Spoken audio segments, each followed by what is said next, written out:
The Obamagate happening is continuing right now on Twitter, trending #4 nationwide. Hashtag subpoena Obama. A big political debate happening between the left and the right over whether or not Obama should be made to answer for what's going on with the implications of the Obamagate scandal. In the meantime, however, a much more important story. Senator Josh Hawley has called for a special counsel to probe the Obama administration, saying the more we learn, the worse it gets. And of course, in the media, what are they doing? It's a debunked conspiracy theory, says Vox. There's no evidence. There's no facts, even though Joe Biden has even now had to admit he knew about the Flynn investigation. Let me just give you a bit of context for people who are not familiar with what's going on. They may say, Tim, what's Obamagate? Obamagate essentially says that Barack Obama was trying to sabotage Donald Trump's administration as they were transferring power. And the easiest way to enter this, because there's a lot going on, there's a Durham investigation, there's FISA abuse, but the simplest way to explain it is that Michael Flynn, Donald Trump's former national security advisor, was under investigation in the Russia collusion investigation, which turned out to be nothing, by the way.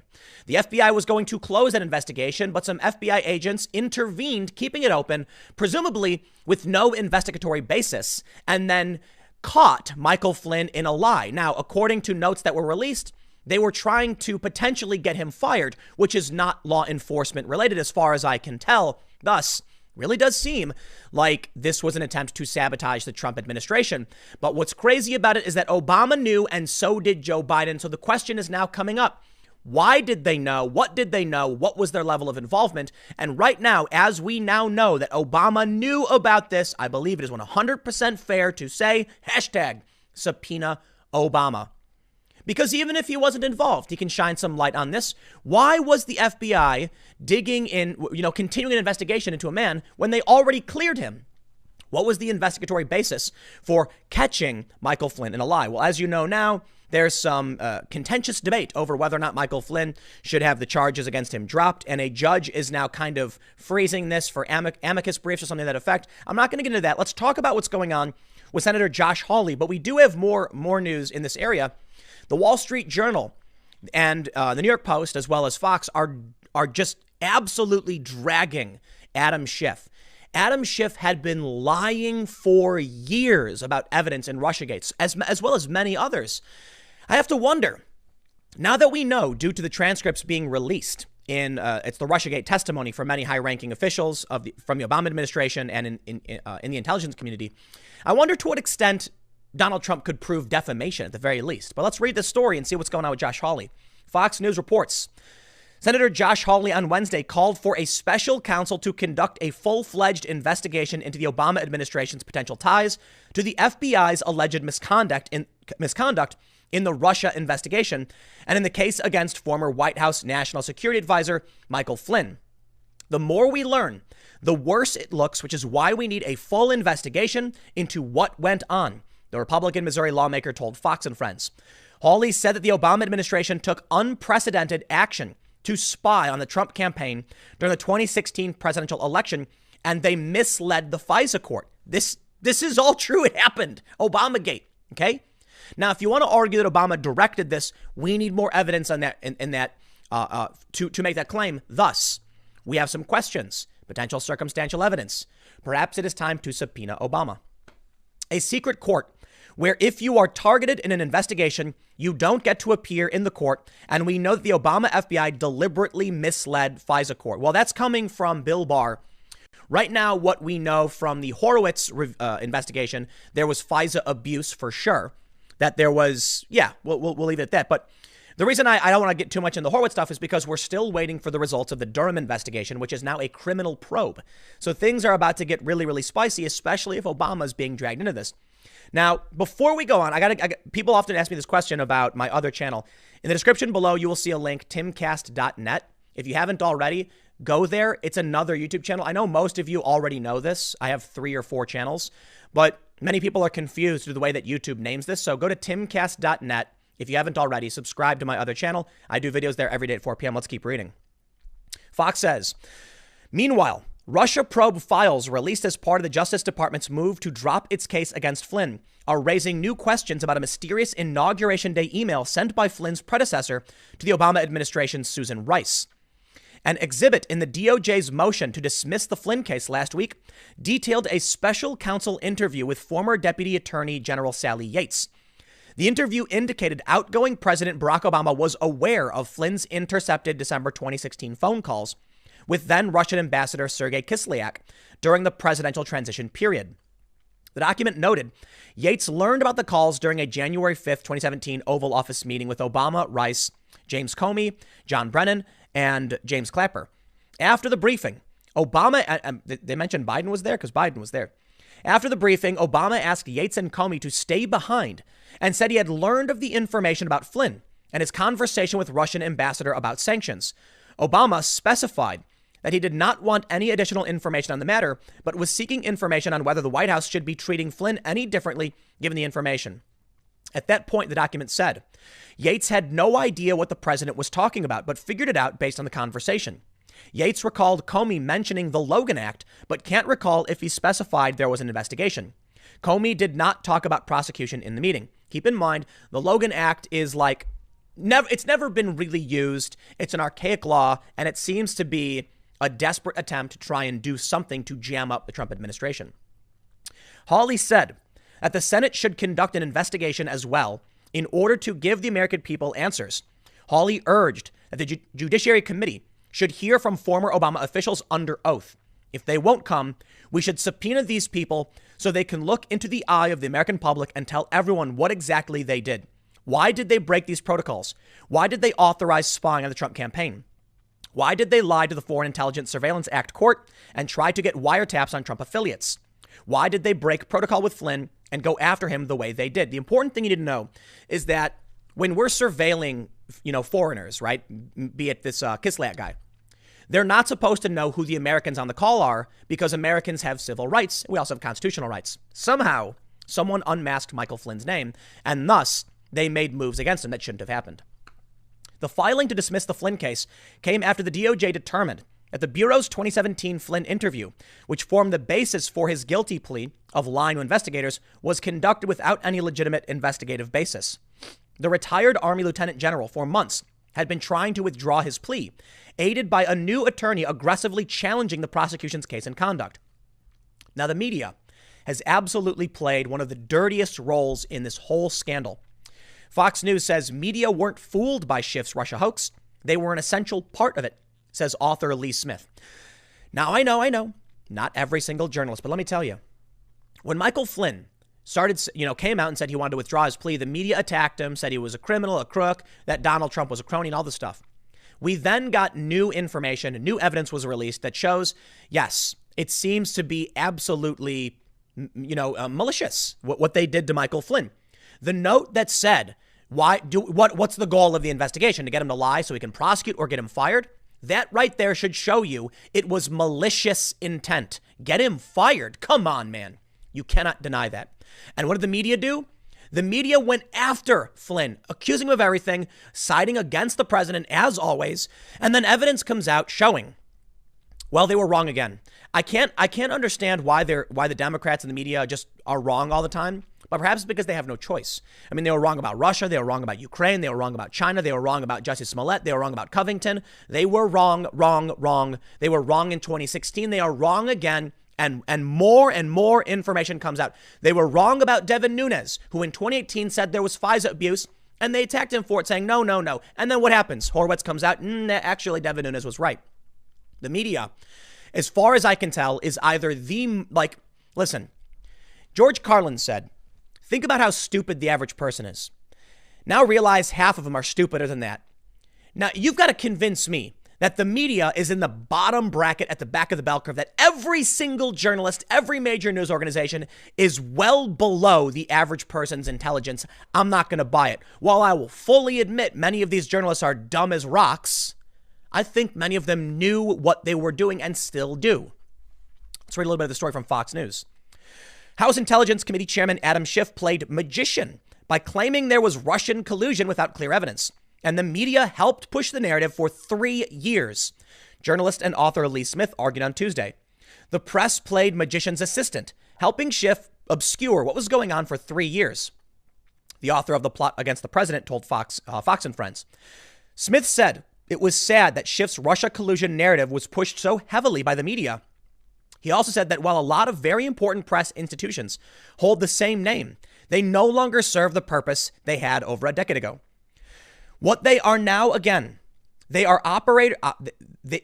operations to help sustain democratic policies, and that's exactly the point of collusion. If you were wondering why for 3 years Adam Schiff kept talking about collusion, hiding in plain sight, and the media never called him out, the main purpose of collusion was to play to block President Trump's agenda. I think it was more than that. I think one of the major benefits, be it intentional or not, was that Donald Trump could not purge the swamp, the permanent government, the deep state, whatever you want to call it. Here's how it works. There are people who work for the intelligence community, and they're there between administrations. So I've often brought up one of the biggest problems with foreign policy, that we go to war with these, Middle Eastern countries and other areas of the world.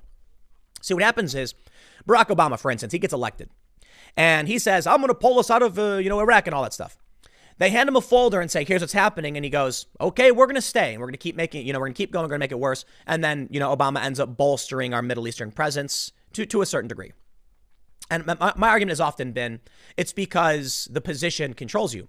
But the other way to look at it is that you have people who work in intelligence who are controlling and dictating policy through their perspective. Whether or not they're elected, they're still there. Well, Donald Trump wanted to drain the swamp. He wanted to come in, get rid of a lot of these people. He couldn't. You know why?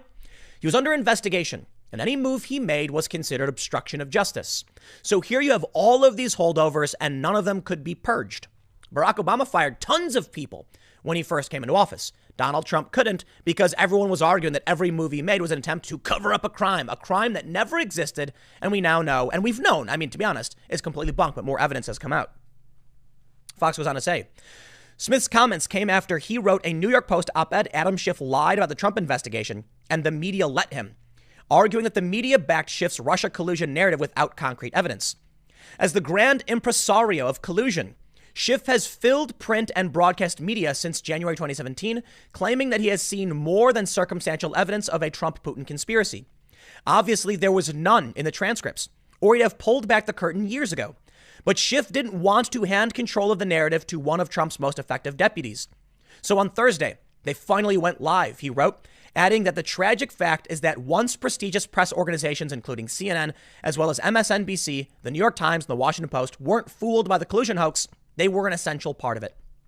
Last week, the DOJ announced it had dismissed its case against former National Security Advisor Michael Flynn, who was accused of lying to the FBI about contacts with Russia.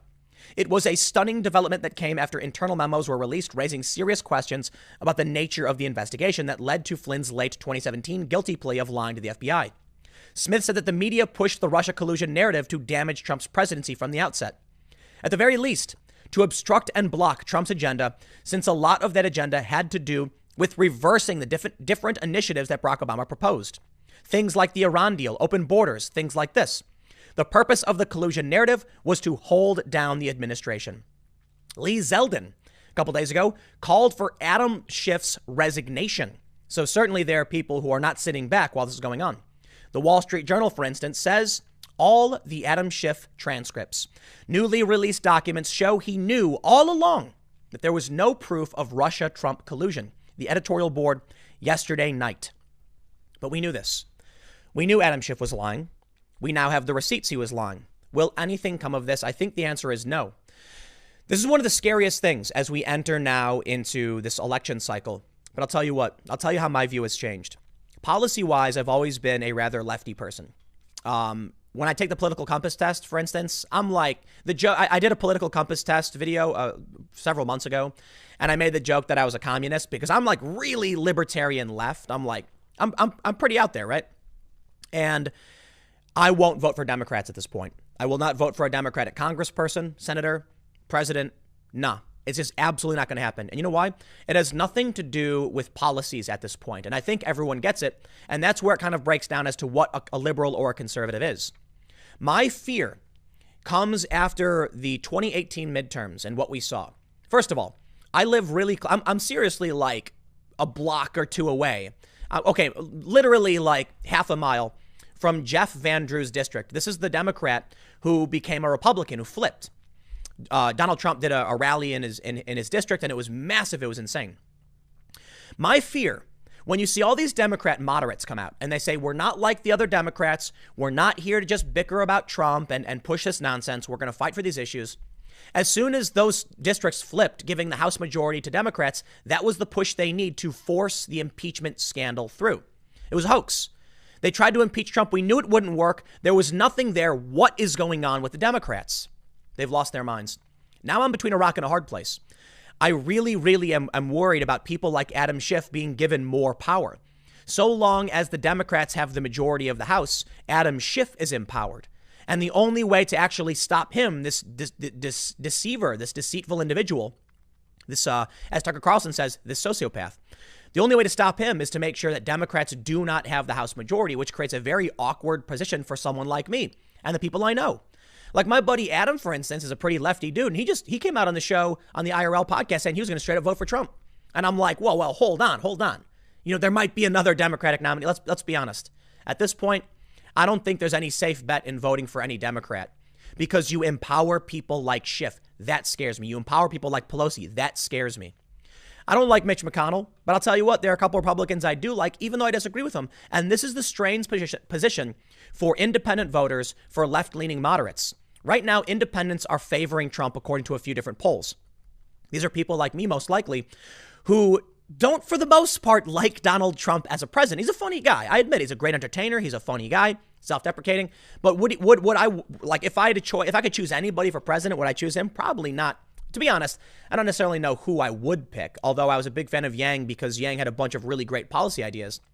My position now is we're looking at Joe Biden, lunatic. Like the dude's brain is just shattered, and they're actually entertaining this guy being president. And I'm like, listen, man, Donald Trump is crafty. He speaks kind of weird. I don't think he's the smartest guy in the world. He's not stupid. He's certainly very smart. I'm just saying he's not like, you know, they say he's a super genius 4D chess. He's got good people around him. He's smarter than most people. He knows how to succeed. He made the economy work. He's got a lot of great things behind him.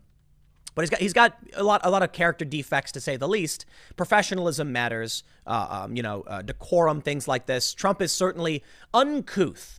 Should that be disqualifying? Probably not. But I'll tell you what, if I had the choice of someone with a lot of Trump's policies and a more professional demeanor, I'd happily choose the other person. But when faced with Joe Biden, it's there's no question. Like, I mean, Joe Biden cannot be president. Does that mean I would vote for Trump? We'll see. But I'm getting more and more worried. The more this information comes out, the more concerned I am with Democrats retaining power. This creates a very uncomfortable position of voting for the lesser of two evils. Now, when it comes to the president, it's very different. But when it comes to Congress, when it comes to Congress versus presidency, they're very different circumstances. Congress, to me, is very, very worrisome. The only reason Adam Schiff was able to do what he did was because the Democrats took control of the House. That's why impeachment went through. That's why our time was wasted. That's why these lies persisted for 3 years, lies that are now proven to be false. Do we need a special counsel investigation into Obama? I got to be honest, I am not enthusiastic about that. I would not call for that myself. I am sick of it. I'm done with it. The problem is, if it's true they really did these things and I was willing to entertain an investigation against Trump, it would be unfair to deny an investigation against Obama if that's what the Trump supporters are calling for. To put it simply, I wouldn't want the investigation against Trump and I wouldn't want the investigation against Obama. But the investigation against Trump happened. It was bunk. It was 3 years of lies. Adam Schiff lied. The Democrats lied. The media lied. Now Trump supporters, conservatives are saying we need an investigation of this new evidence against Obama. And as much as I don't like it because I'm sick of this stuff, it's getting nothing done. I think it has to happen. I do. If it turns out that Obama knew these things and he testifies, well, just like they said about Trump, if they've got nothing to worry about, they can testify and it'll be fine, right? Now, personally, I disagree with that logic. But we do have a problem of something malicious was happening, and we need to know why. And if they were going to investigate Trump, well, Trump has been, for the most part, cleared. Even though these people never want to give it up, they're going to claim he wasn't. I think we have to know. So I'll throw my hat in the ring, my beanie, into the subpoena Obama camp. Not that I think I have definitive evidence of anything nasty about Obama. I think there's some weird questions that need to be answered for, and I think Obama and his administration should testify. Josh Hawley is calling for it. Let's see if the Republicans have the force of will to actually get the job done. One of the biggest problems in Trump's early presidency was spineless Republicans who refused to uphold the rule of law. There's been some people calling out people like Lindsey Graham. Lindsey Graham, in my opinion, has been so just terribly ineffective. Look, man, never been a fan of the Republicans. Never been a fan of Mitch McConnell or Lindsey Graham. Many of these people. There's a small, group. There's like Dan Crenshaw. There's like Rand Paul. I think they're good dudes. Josh Hawley seems to be a pretty good dude. And I probably disagree with him on core fundamental issues. But at this point, when you've seen what Adam Schiff has done, when you see what the Democrats do, we are living in objective reality. They're not. I know they'll claim they are too. But listen, man, Russiagate for 3 years. Let me ask you a question. If you are a Democrat and you think you're on the right side, let me ask you about Russiagate. Nothing. Ukrainegate. Nothing. Impeachment. Nothing. The China accusations. Maybe you missed that one. They claimed Trump was colluding with China. That fell apart in a week. How about Jussie Smollett? How about Covington? How many times do you have to be wrong before you say, okay, maybe I'm on the wrong side. Maybe these people are lying to me. They still believe it. The transcripts prove there was no evidence that these people who were going on TV saying Russia, Russia, Russia were lying. We now know they were lying. We have definitive proof they were lying. Stop believing them. You know what? You got your emotional barriers up and you hate the president. I don't care. I'm not playing that game. These people have lied endlessly. I refuse to empower them at all with my vote. And you know what? I don't know what that means come November. We'll find out. This stuff makes me angry, huh? Can you tell? Stick around. Next segment's coming up. Go to, at 4 p.m., go to timcast.net and you will see a big, beautiful channel for those that aren't familiar. And there's going to be a video at 4 p.m. about the Democrats. I'll see you then.